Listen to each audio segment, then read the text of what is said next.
नमो वरिहन्ताणं नमो सिद्धाणं नमो आयर्याणं नमो वज्रायाणं नमो लोहे सव्यसाहूणं। पंच परमेष्टि भगवान की अनंत अनंत सिद्ध परमेष्टि भगवान की एक देवादिदेव वासुपूज भगवान की 1000 देवादेव श्री राम भगवान की आचार्य भगवान रवि सेन स्वामी की आचार्य भगवान विद्यासागर जी महाराज की आचार्य भगवान विशुद्ध सागर जी महाराज की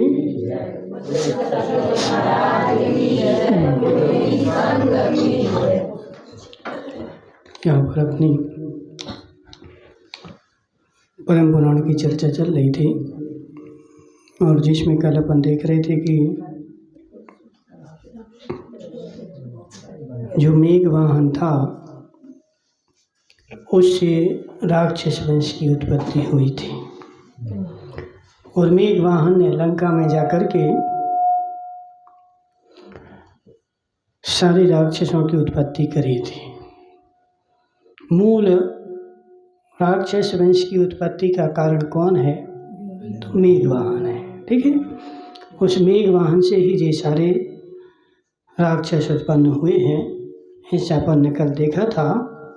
और गौतम स्वामी देवों के सुख बता रहे थे कि देव जो हैं वो संपूर्ण रूप से सुखी हैं, स्वच्छ रूप स्वच्छंद रूप से विचरण करते हैं, उनके लिए किसी प्रकार की कोई बाधा नहीं है। ऐसा कल अपन ने देखा था। अब आगे देखते क्या बता रहे।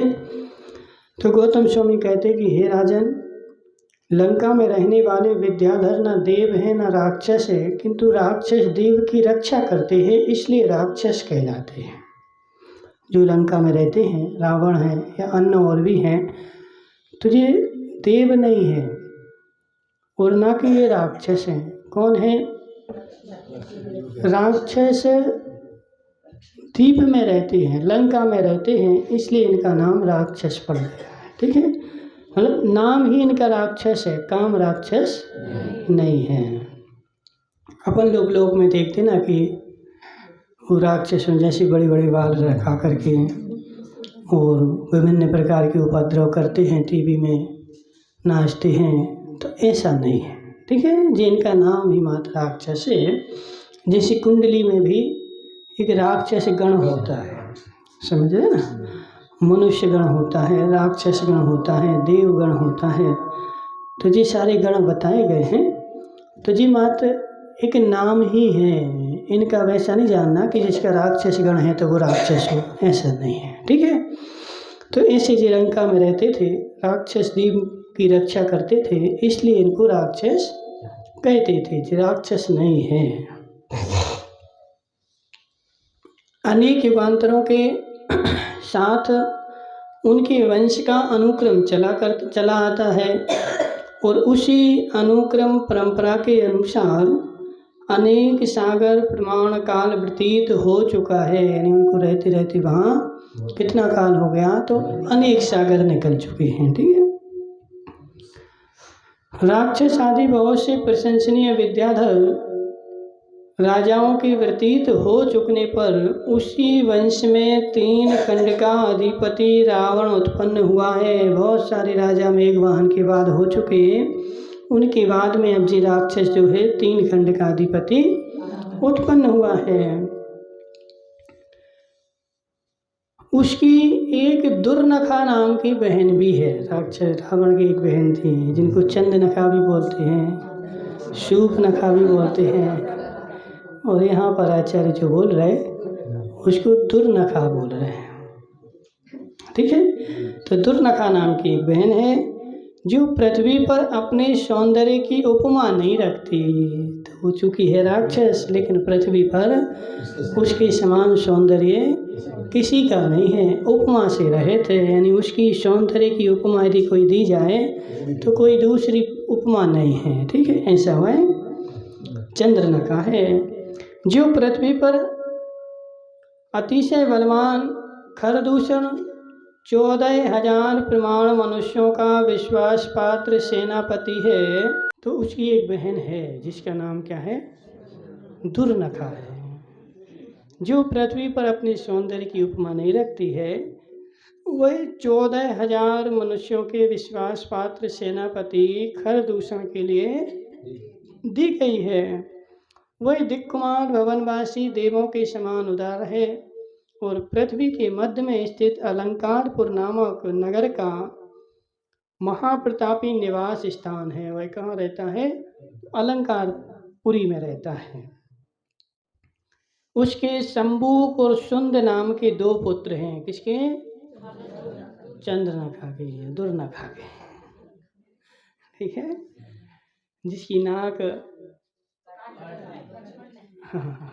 ठीक है, तो उसको दुर्नखा बोलते हैं। तो उस दुर्नखा के 2 पुत्र हैं, एक शंबुक और दूसरा सुंद। साथ ही वह अपने संबंधी रावण से भी पृथ्वी पर गौरव को प्राप्त हुई है और उसका भाई जो है वो रावण है, 3 खंड का अधिपति है। तो यदि भाई बलशाली है तो भाई के कारण बहन की भी कीर्ति फैल जाती है। किसकी बहन है? कोई प्रधानमंत्री की बहन हो तो उसकी भी लोग फोटो खींच खींच करके डालते हैं, देखो जो प्रधानमंत्री की बहन है, समझ रहे ना। तो भाई के कारण उसकी भी कीर्ति फैल गई है। जिसे मृत्यु का फंदा देख रहा था, ऐसे शंबुक ने गुरुजनों के द्वारा रोके जाने पर भी सूर्यहास नामक खड्ग प्राप्त करने के लिए भयंकर वन में प्रवेश किया। जिसके लिए क्या कर रहा था? मृत्यु का फंदा देख रहा था। ऐसा वह सब लोगों ने उस शंबुक को रोका कि एक काम करो, जंगल में नहीं जाओ, चंद्रहास खड्ग सिद्ध नहीं करो। लेकिन वह नहीं माना। क्यों नहीं माना? क्योंकि जहाँ जिसकी होनहार है वो मानता नहीं है। कितना अपन मनाए, लेकिन लोग बोलते मान जाए मान जाए मान जाए, लेकिन नहीं मानता। वो क्यों नहीं मानता? क्योंकि होनहार वही है, उसको वहीं जाना है। तो उस शंबुक के लिए भी सारे राजाओं ने, सारे घर वालों ने रोका कि एक काम करो, वहाँ नहीं जाओ और चंद्रहास खड्ग सिद्ध नहीं करो। लेकिन वो नहीं माना और वहाँ पर गया और चंद्रहास खड्ग सिद्ध कर रहा था।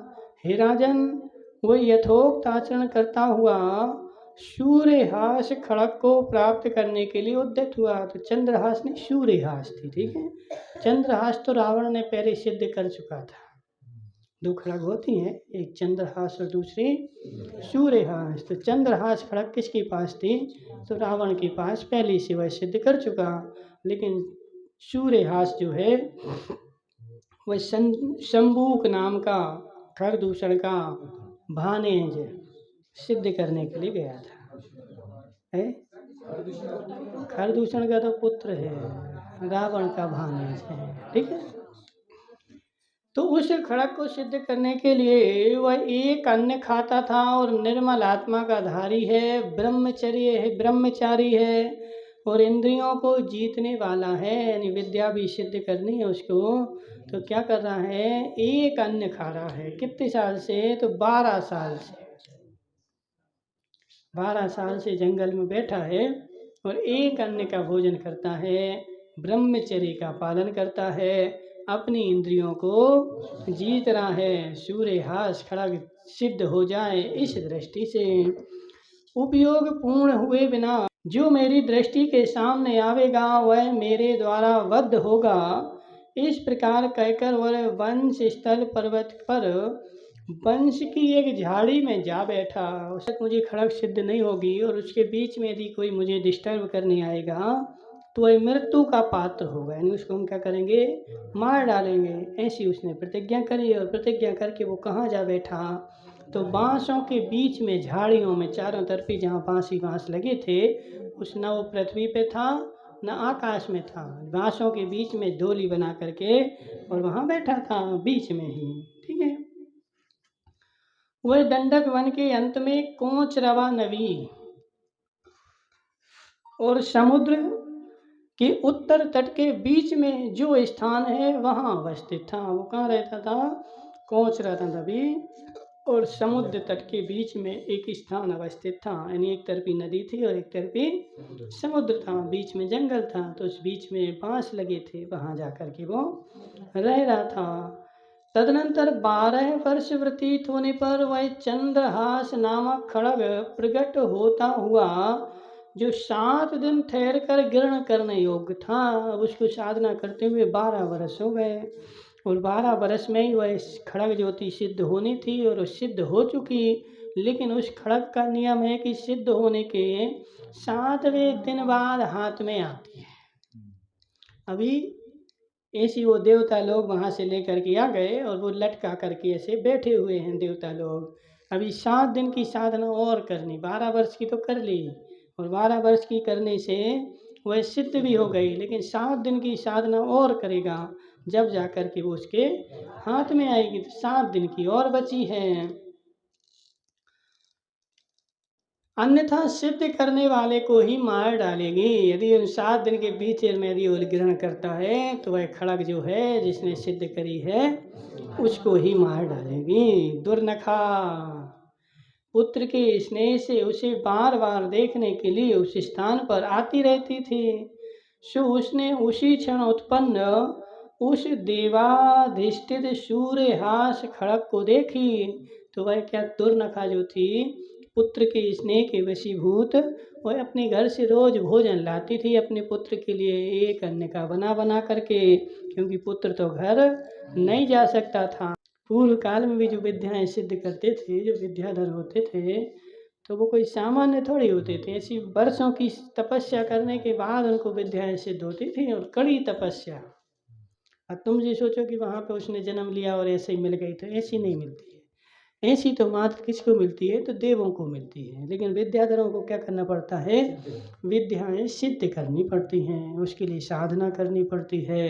तो 12 वर्ष तक एक आसन करके और जंगल में वो रह रहा है। 7 दिन बाकी है। सूर्यहास खड़ग सामने आ चुकी है। दुर्नखा भोजन लेके आई, उसने देखा तो देख करके वह प्रसन्न हो गई कि देखो मेरे बेटे की जो तपस्या है वो सफल हो गई। जिसका मुख प्रसन्नता से भर रहा था, ऐसी दुर्नखा ने अपने पति खरदूषण से कहा कि हे महाराज, मेरा पुत्र मेरू पर्वत की प्रदक्षिणा देकर 3 दिन में आ जाएगा, क्योंकि उसका नियम आज समाप्त नहीं हुआ है। अभी समाप्त नहीं हुआ है, इसलिए आज नहीं आएगा, 3 दिन बाद आएगा। इस प्रकार इधर शंभू की माता चंद्रनखा सिद्ध हुए मनोरथ का सदा ध्यान कर रही थी। 12 वर्ष से माता सोच रही थी कब बेटा का सिद्ध हो जाए तो बेटा घर पे आ जाए। तो ऐसा वो सोच रही थी कि उधर लक्ष्मण वन में घूमते हुए उस स्थान पर जा पहुँचे और लक्ष्मण भी अपने उसी वन में रह रह करके घूम रहे थे। काहे के लिए? कि ये सुगंध कहाँ से आ रही है, उनको गंध आई थी ना, तो उस गंध के पीछे पीछे लक्ष्मण जा रहे थे और लक्ष्मण उस गंध को ढूंढ रहे थे। ढूंढते ढूंढते उसी स्थान पर जा पहुँचे। तो आश्चर्य को प्राप्त हुए लक्ष्मण अन्य कार्य छोड़कर जिस मार्ग से गंध आ रही थी उसी मार्ग से सिंह के समान निर्भय हो चल पड़े। अब तो गंध को ढूंढ रहे थे, तो जिस मार्ग से आ रही थी उसी मार्ग पे चले गए। और चूंकि वह गंध कहाँ से आ रही थी, तो उसी तलवार में से ही आ रही थी। सूर्यहास खड़ग जो थी ना, और जो देवता लोग आए थे उसको लिए थे, तो उसी की सारी गंध जो थी सारे जंगल में फैली हुई थी। तो उसी वहाँ पे पहुँच गए। जो 1000 देव द्वारा पूजा करते थे, उस चंद्रहास खड़ग की पूजा कितने लोग करते थे? तो 1000 देवता उसकी पूजा करते थे। जिसकी स्वाभाविक उत्तम गंध थी, जिसका ना आदि था ना अंत था, जो दिव्य गंध से लिप्त था और दिव्य मालाओं से जो अलंकृत था, ऐसे सूर्यहास नामक खड़ग रत्न की गंध लक्ष्मण तक आ पहुंची। आश्चर्य को प्राप्त हुए लक्ष्मण अन्य कार्य छोड़ जिस मार्ग से गंध आ रही थी उसी मार्ग से सिंह के समान निर्भय हो चल पड़े। और वहां जाकर उन्होंने वृक्षों से आच्छादित लताओं के समूह से घिरा और ऊंचे ऊंचे पाषाण से वेष्टित एक दुर्गम स्थान देखा। वहां गए तो वो लताओं से घिरा हुआ था, दुर्गम स्थान था, ऊंचे ऊंचे पर्वत थे। इसी वन के बीच में एक समान पृथ्वी तल था जो चित्र विचित्र रत्नों से बना था और स्वर्णमय कमलों से अर्चित था। उसी समान धरातल के मध्य में एक बांसों का विस्तृत वीड़ा था। भीड़ा जो बांस जहाँ रहते ना बहुत सारे, उसको क्या बोलते हैं? भीड़ा बोलते हैं। ठीक है? हाँ, भीड़ा बोलते हैं। जो किसी अज्ञात कौतूहल के कारण सौदर में स्वर्ग को देखने के लिए मानो ऊंचा हुआ था, यानी बहुत ज़्यादा सुंदर था। अथानंतर उन बांसों के स्तंभ में देदीप्यमान किरणों के समूह से सुशोभित एक खड़ग दिखाई दिया और जिससे बांसों के साथ साथ समस्त वन प्रज्वलित सा जान पड़ता था, यानी उस खड़ग का इतना तेज था, खड़ग के कारण ऐसा लग रहा था जैसे सारा जंगल ही जल रहा हो, ऐसी सब जगह ज्वाला उत्पन्न हो रही थी। आश्चर्यचकित लक्ष्मण ने निशंक हो वह खड़ग ले लिया। 12 साल की साधना, पुण्य नहीं हो तो कुछ भी हाथ में नहीं लगता है। साधना भी कर ली, लेकिन जिसका पुण्य है वो बिना साधना के भोगेगा, और जिसका पुण्य नहीं है उसकी साधना भी व्यर्थ जाएगी। अब ऐसा होता है, बहुत सारे जैसे बेचारे वकील बन गए हैं। वकील बनने में कितनी मेहनत लगती है कि 5 साल में तो LLB होती है, कितने में होती?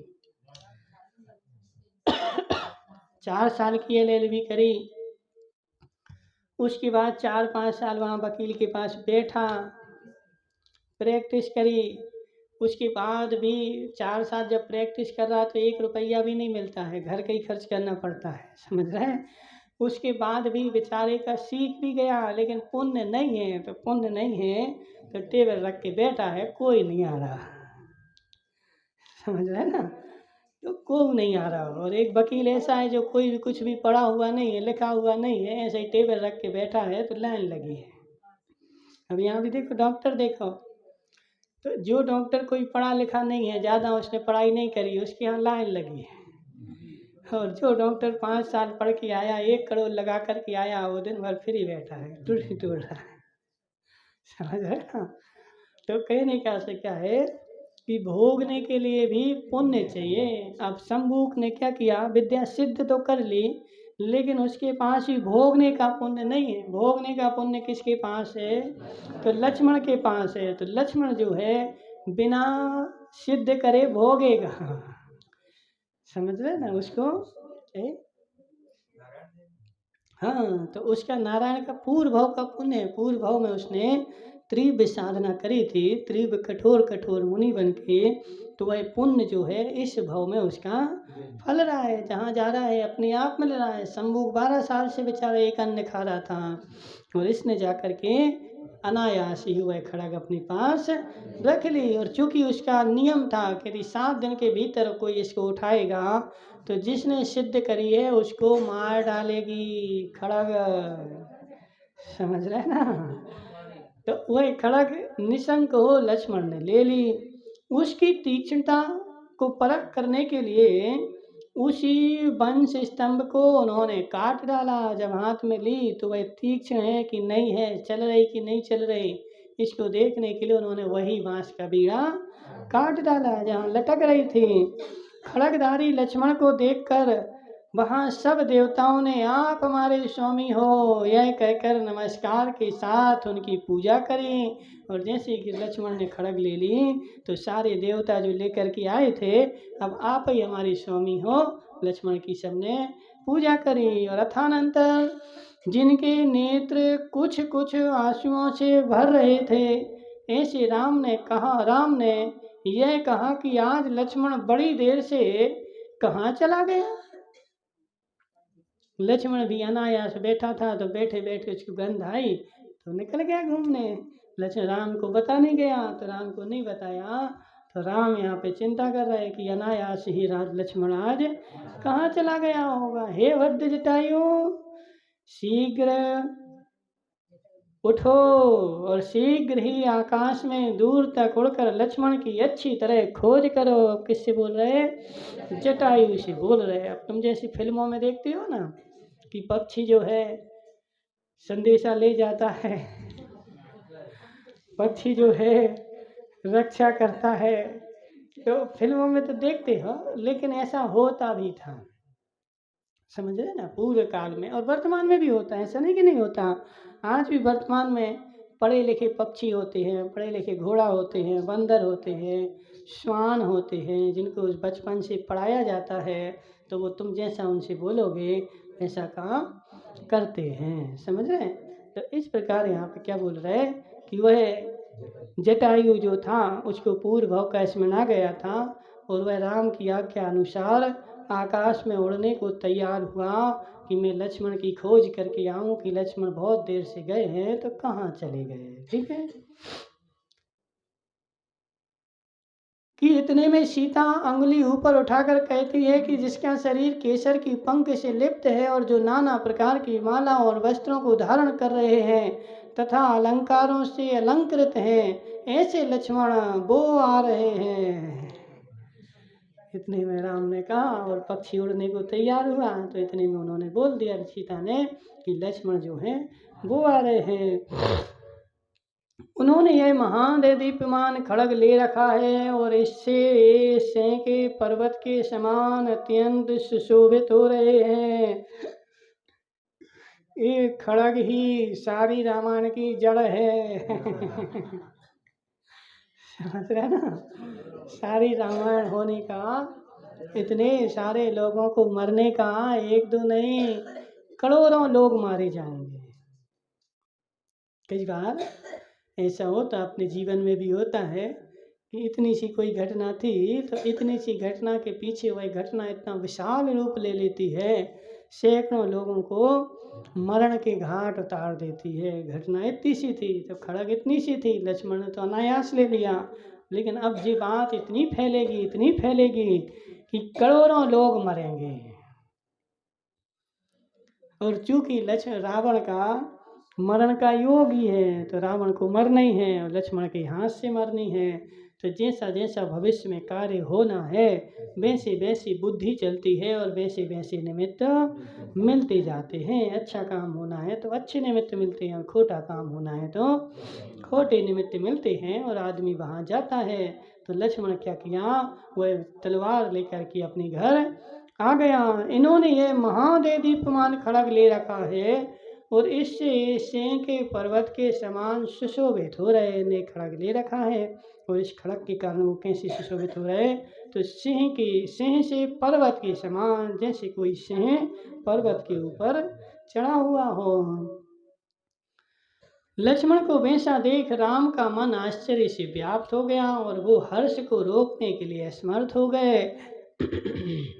लक्ष्मण को ऐसा देखा तो राम को इतनी खुशी हुई कि वो अपनी खुशी को रोकने के लिए असमर्थ हो गए, अपनी खुशी को नहीं रोक पाए।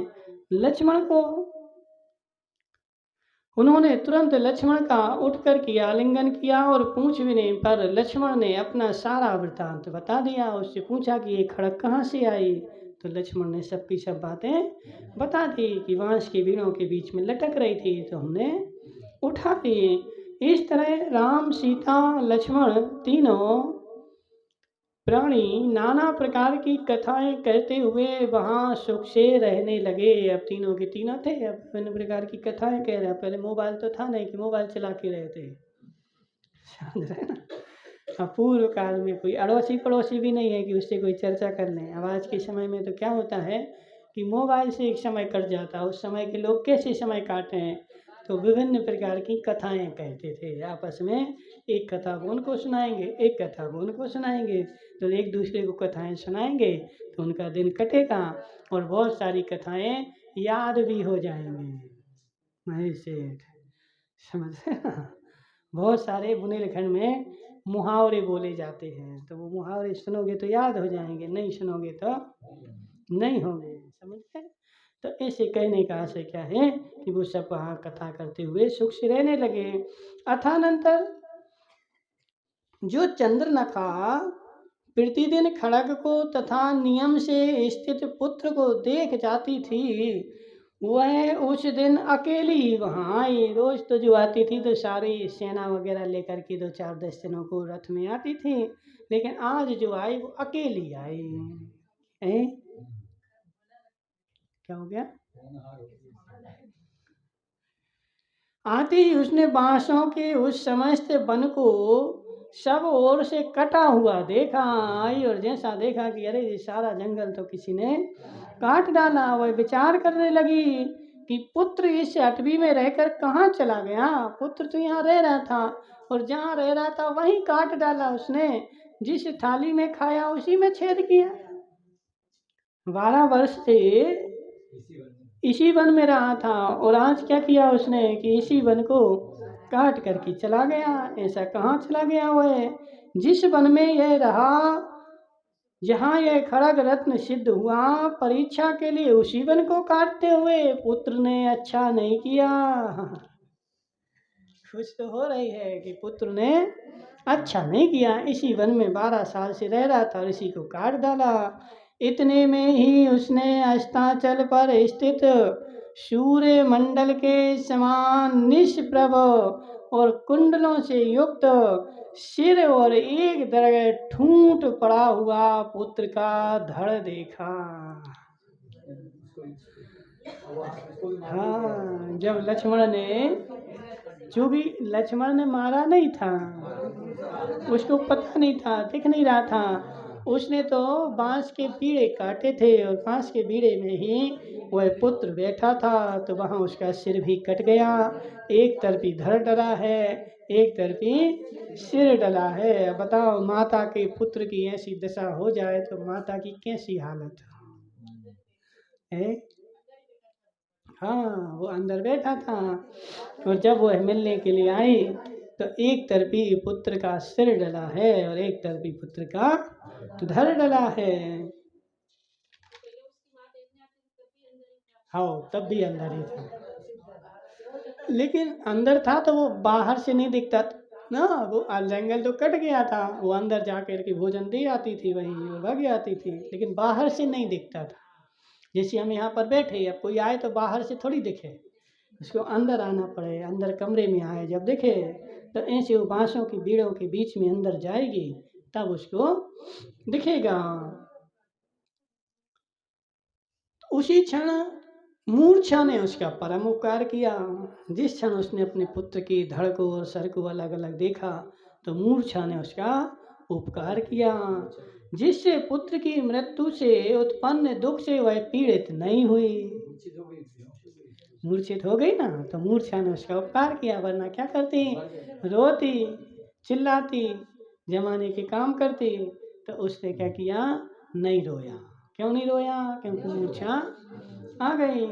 सचेत होने पर हाहाकार से मुखर सिर ऊपर उठाकर उसने बड़ी कठिनाई से पुत्र के सिर पर दृष्टि डाली और जैसे ही उसकी मूर्छा दूर हुई तो हाहाकार करने लगी, रोने लगी और पुत्र के सिर पर दृष्टि डाली और झरते हुए आंसुओं से जिसके नेत्र आकुलित थे तथा जो अपनी छाती कूट रही थी, ऐसी शोक से पीड़ित चंद्रनखा वन में अकेली कुर्री के समान विलाप करने लगी।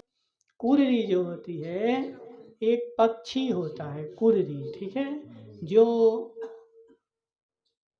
उसका कलर जो होता है वो ब्राउन कलर का होता है, उसकी चोंच जो होती है वो पीली पीली होती है, थोड़ा सा छोटा होता है, उसको कुर्री पक्षी बोलते हैं।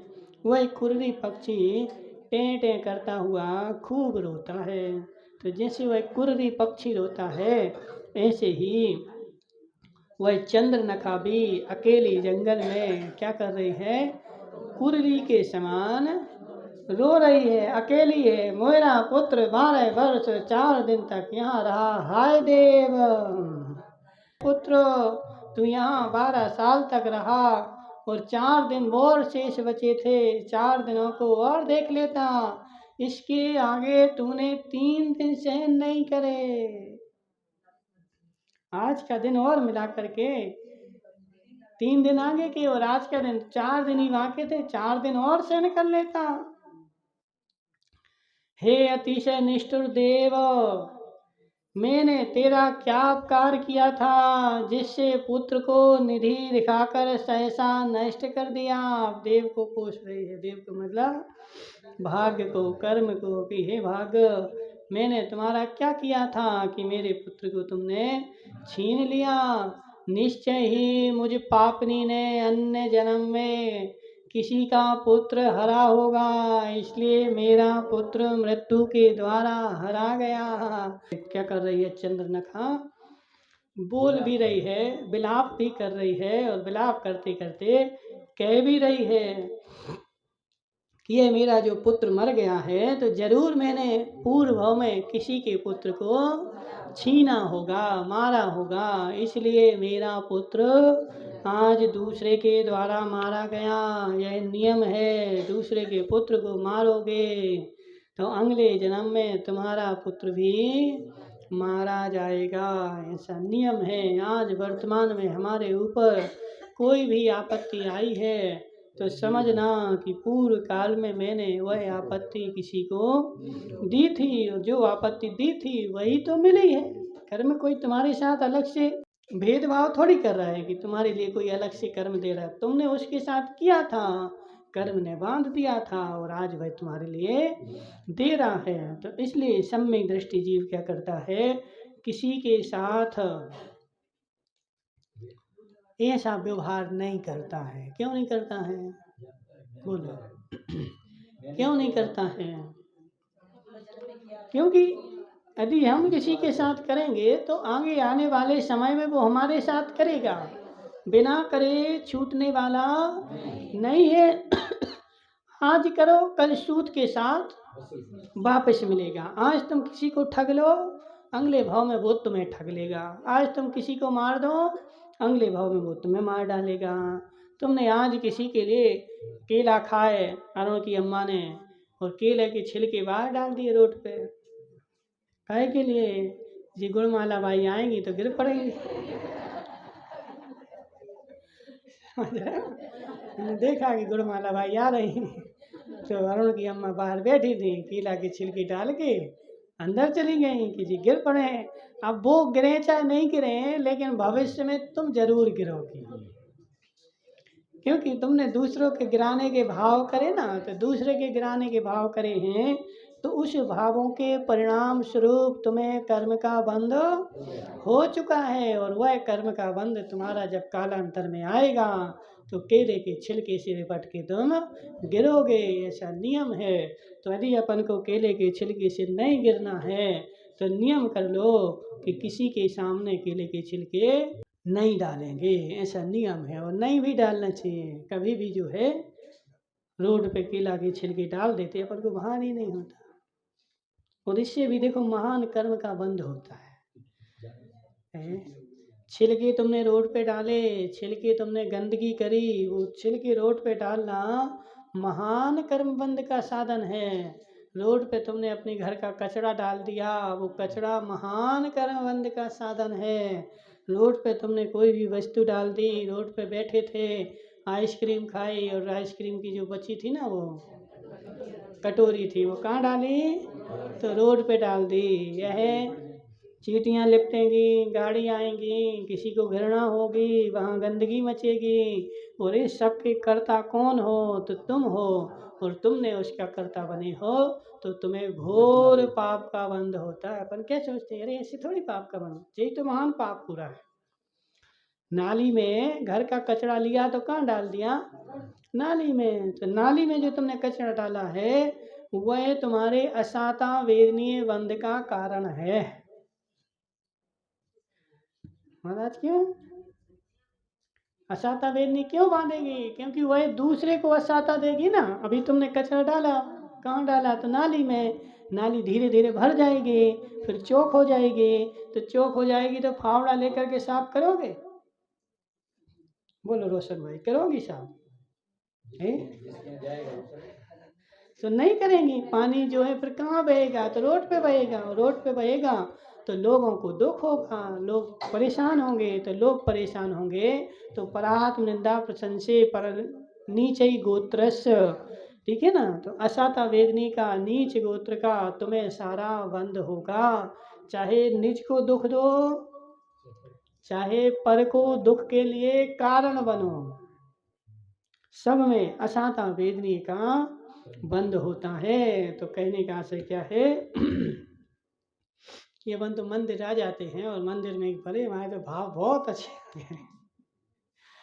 यदि भाव अच्छे हो जाए तो क्रियाएं अच्छी हो जाए ना, भाव अच्छे हो जाए तो परिणति अच्छी हो जाए, लेकिन परिणति तो अच्छी नहीं हो रही है और हम फालतू में बोल रहे हैं हमारी तो भाव अच्छे। यदि भाव अच्छे नहीं है, भाव खोटे हैं। यदि अंदर से भाव अच्छे होंगे तो प्रत्येक क्रिया हमारी जो है विवेक पूर्वक होगी। कहाँ डालना है, तो सरकार ने जो क्षेत्र निश्चित कर रखा है कि यहाँ पे डालो तो वहाँ डालो। जहाँ गाड़ी आती है या तो उस गाड़ी में डाल दो, गाड़ी नहीं आती है तो एक क्षेत्र होता है कचरा घर, वहाँ कचरे घर में डालिया, भले आधा किलोमीटर दूर हो। यदि नाली में भी कचरा डालोगे तो समझना कि अगले भाव में हमें तीव्र दुख भोगना पड़ेगा। रोड पे कचरा डालोगे तो अगले भाव में तीव्र दुख भोगना पड़ेगा। ये दूसरों को परेशान करने के साधन हैं। तो जब दूसरों को परेशान करोगे तो स्वयं भी जो है घोर परेशान होना पड़ेगा, क्योंकि जैसा करोगे वैसा ही मिलेगा। तो यहाँ पर क्या बोल रहे हैं कि वह चंद्रनखा क्या बोल रही कि मैंने भी निश्चित ही पूर्व भव में किसी के पुत्र की मृत्यु कराई होगी, इसलिए तो मेरे पुत्र की मृत्यु हो गई। हे पुत्र, तू मुझसे उत्पन्न हुआ था, फिर भी ऐसी दशा को प्राप्त हो गया। इसी अवस्था में तू दुख को दूर करने वाला एक वचन तो मुझे दे, एक बार तो मुझसे बोल। सिर जो है गोदी में रखे, सिर से बोल रहे, धड़ तो मार डला, समझ रहे ना। सिर जो है उसने गोदी में रख लिया है, धड़ जो है वहां डला, वो सिर से बोल रहे कि हे पुत्र, एक बार तो बोलो, मुझे वचन तो दो कुछ। आओ बस अपना मनोहर रूप धर कर आओ। यह तेरी अमंगल रूप छल कीड़ा मुझे अच्छी नहीं लगती। हाय बस भाग्यवश तू स्पष्ट ही परलोक चला गया। यह कार्य अन्य प्रकार से सोचा था और अन्य प्रकार से हो गया। कार्य से सोचा था कि खड़ग मिलेगी तो खड़ग मिल करके हम बलशाली हो जाएंगे, शक्तिशाली हो जाएंगे, लेकिन कार्य तो उल्टा हो गया। तूने कभी भी माता के प्रतिकूल कार्य नहीं किया, अब यह अकारण विनय का त्याग क्यों कर रहा है? सूर्यहास खड़ग सिद्ध होने पर यदि तू जीवित रहेगा तो इस संसार में चंद्रहास से आवृत की तरह ऐसा कौन पुरुष है जो तेरे सामने खड़ा हो सकता था? यदि सूर्यहास खड़ग तेरे पास होती तो संसार में ऐसा कोई भी पुरुष नहीं था जो तेरे सामने लड़ने के लिए खड़ा हो सकता था। चंद्रहास खड़ग मेरे भाई के पास है, सुजान पड़ता है उसने अपने विरोधी सूर्यहास खड़ग को सहन नहीं किया है। तू इस भयंकर वन में अकेला रहकर नियम का पालन करता था और किसी का कुछ भी अपराध तूने नहीं किया था, फिर भी किस मूर्ख दुष्ट शत्रु का हाथ तुझे मारने के लिए बढ़ा।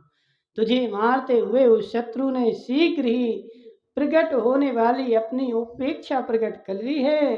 अब यह आविचारी पापी कहाँ जाएगा? जिस पापी ने मेरे बेटे को मारा है वो पापी जाएगा कहाँ? मैं उसको छोड़ूंगी नहीं।